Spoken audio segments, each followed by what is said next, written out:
Police have fired tear gas at thousands of demonstrators outside Georgia's parliament, where legislation critics claim could silence dissent has been provisionally approved.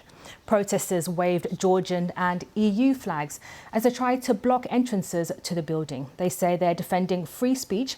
The Foreign Agents Law requires organisations to state whether they are funded from abroad. Well, we can now speak to George Jologua. He's Associate Professor of Media and Communications at Caucus University. Thank you for joining us on the programme.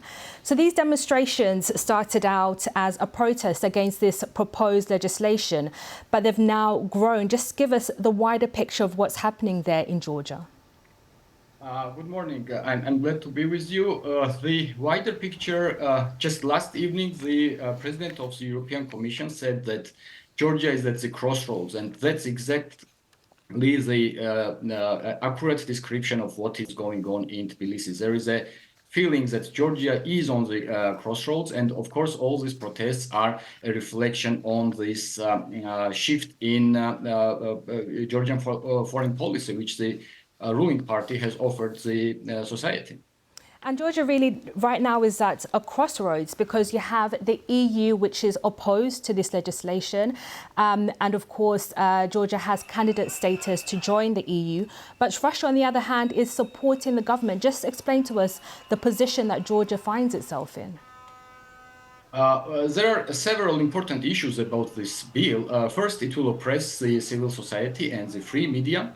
And the second important is to consider the timing when this bill is proposed, because just in December last year, Georgia was granted EU candidate status, and which means that likely the negotiations for EU membership are going to open up quite soon.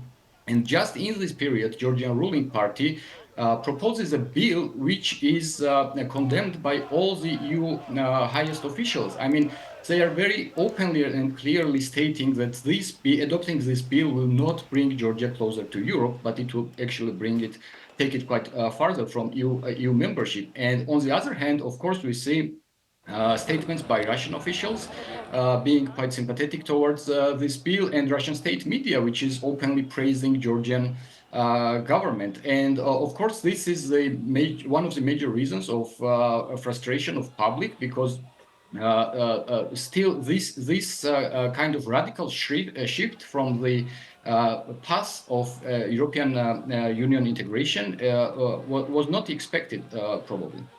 Thank you very much, George Jologua, Associate Professor at Caucus University.